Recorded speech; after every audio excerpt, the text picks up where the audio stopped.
إذن الكلمة للسيد أحسن منصوري.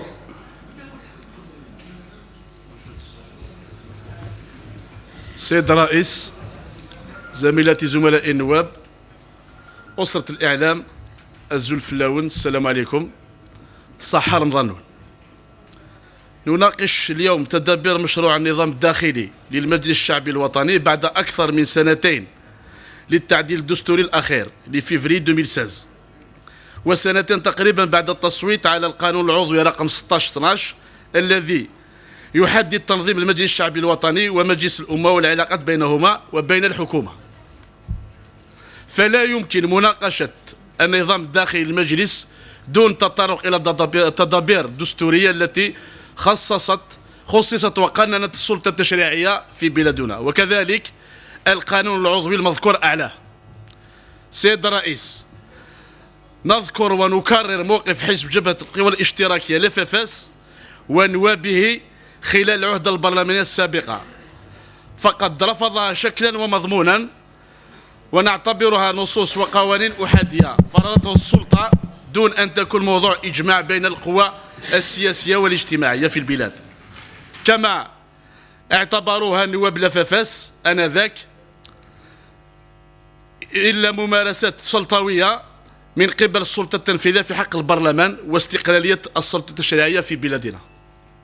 ولكي نتفادى هذه القيود وعملا بالأعراف والقوانين المعمول بها، بادر نواب لفافاس في بداية العهدة السابقة بالضبط يوم 26 ماي 2012 يوم تنصيب المجلس للفترة التشريعية السابقة بطلب تعديل النظام الداخلي للمجلس الوطني، وذلك لإعادة الاعتبار للعمل البرلماني وتحرير نائب من هيمنة السلطة التنفيذية.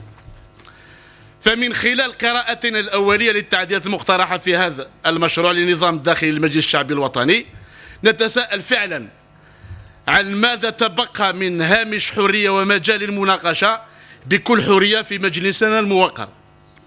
يا للعجب، نلاحظ في بعض المواد بالخصوص المواد الجديدة لمشروع هذا النظام الداخلي الذي أتى به الدستور الجديد كالمادة 96 و 101 فيما يخص إخطار المجلس الدستوري وحقوق المعارضة، فهي أكثر دقة في الدستور مقارنة بهذا المشروع.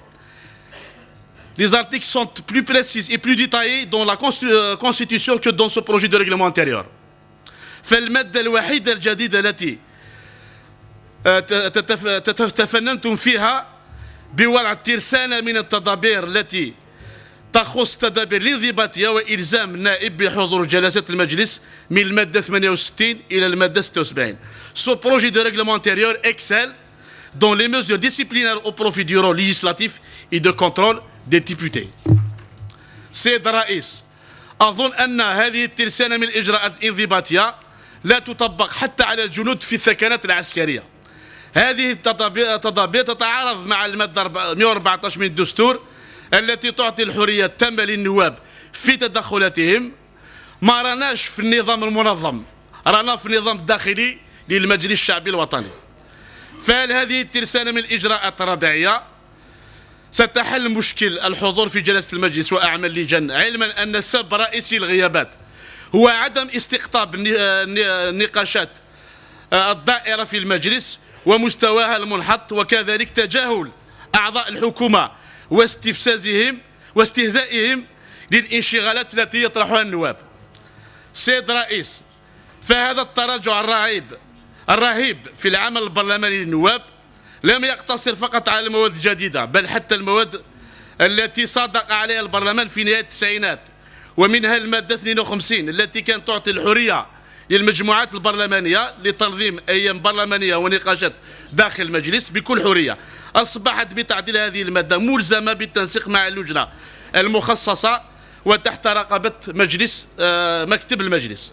وأخيرا، نتساءل لماذا أقصيت اللغة الأمازيغية الوطنية والرسمية في المواد 142 و 143 التي تحدد محتوى ومضمون الجريدة الرسمية للمناقشات، ورغم أن المادة 8 من القانون العضوي رقم 16/12 الذي يحدد تنظيم غرفتي البرلمان تنص صراحة على أن النظام الداخلي لغرفتي البرلمان تحدد الشكل والمحتوى للجريدة الرسمية للنقاشات، فلا داعي باستعانة بالمادة 6 من هذا القانون التي تقصي اللغة الأمازيغية.